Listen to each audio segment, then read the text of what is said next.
Olá, pessoal do nono ano. Vamos fazer uma revisão da primeira unidade e da segunda unidade. Na primeira unidade, nós falamos sobre o fauvismo, né? O que foi o fauvismo? Fauvismo, ou também chamado de fauvismo, né? Foi um movimento artístico, né, associado à pintura, que teve sua origem na França no início do século XX, tá? Essa tendência ela foi desenvolvida lá entre os até os anos 1905 a 1907, tá? A principal característica desse movimento foi a utilização de cor pura, tá? Sem mistura, de modo que a delimitar, dar volume, relevo, perspectiva às obras, tá? O fauvismo, ele foi a primeira vanguarda do século XX, tá? Lembra que a gente estudou sobre os movimentos de vanguarda, né? São movimentos que mudam a estrutura, que mudam as perspectivas daquele momento. Então, nas obras, então, no mundo artístico.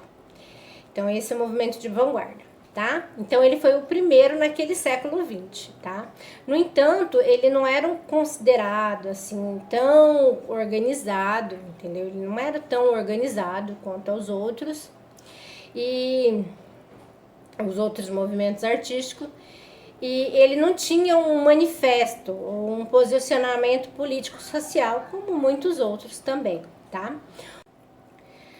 Os artistas do fauvismo, eles não interpretavam a arte como ferramenta intelectual ou para expressar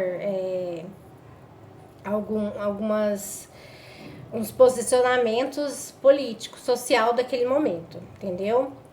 O nome desse movimento, ele se originou a partir de uma expressão francesa chamada Les Fauves, entendeu? Les Fauves, que significa literalmente os selvagens, tá? Essa palavra, ela surgiu, ela foi criada, né? Ele, que deu esse nome a eles foi um crítico de arte, Louis Valcelles, tá? Durante uma exposição de arte no Salão de Outono lá em Paris, tá? E o fauvismo, ele tem uma referência ao purismo e à intensidade das cores que os artistas utilizavam nas obras, os artistas. As obras de Van Gogh são algumas das principais referentes ao fauvismo, né? E nós também vimos outros tipos de artistas, que foi o Matisse, Henri Matisse, né? E André Derain, que também foi um dos criadores das obras fauvistas. Falamos também na unidade 1 sobre o Die Brücke, né? Um movimento expressionista. E esse nome em alemão significa a ponte, né? Esse grupo artístico, ele surgiu na Alemanha, tá? E ele foi fundado por estudantes de arquitetura da cidade alemã Dresden, tá? E estavam em sintonias com as novas tendências de arte contemporânea e principalmente relacionado com o surgimento do expressionismo alemão, principalmente no campo da pintura, tá, gente? Esse movimento ele existiu até mais ou menos em 1933, quando os nazistas consideraram que as obras expressionistas eram degeneradas e não representativas do modelo artístico alemão tradicional. E aí elas foram retiradas de museus, sendo grande parte delas foram queimadas, né, e vendidas. As principais características do Die Brücke, as principais, elas são pinturas de vida urbana, nus, paisagem, homem em movimento, solidão,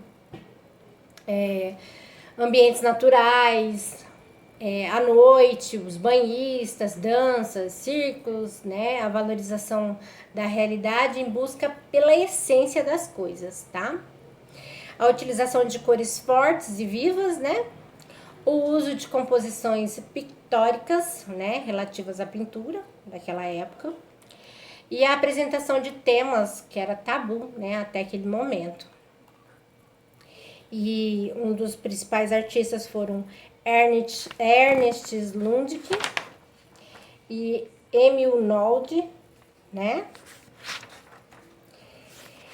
Aí falamos na segunda unidade sobre o cubismo, né? O cubismo que foi uma das vanguardas artísticas do início do século XX também, mas como foi assim expoente, né, nas artes visuais, na literatura, ela é um movimento artístico revolucionário daquela época, né?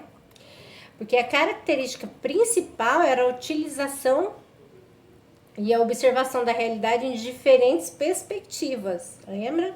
Formas geométricas, né?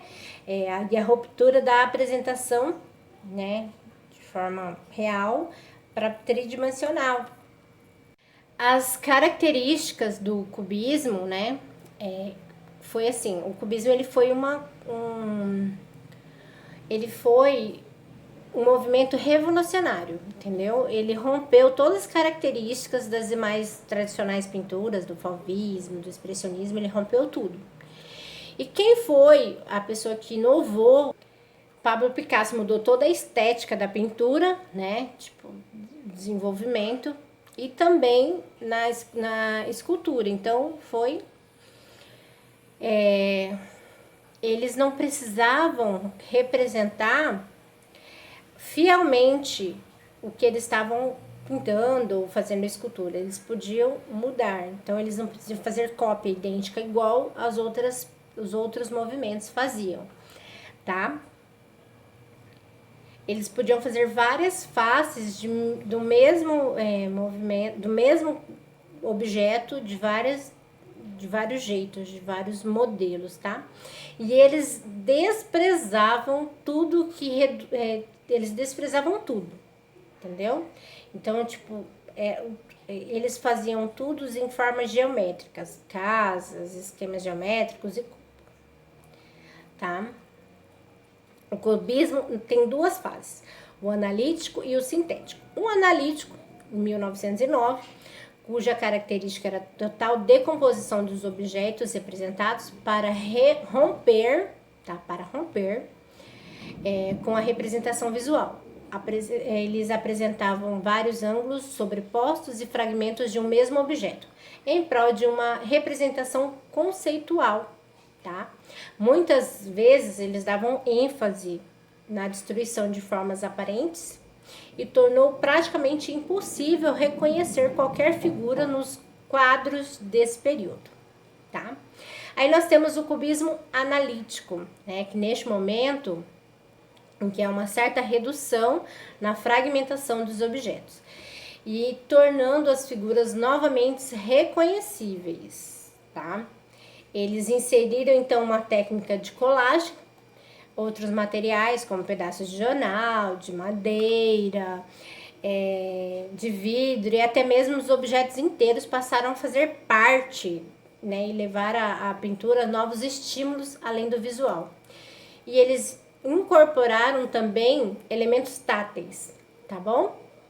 Bom, gente, essa foi a nossa revisão da unidade 1 e 2 e até a próxima aula.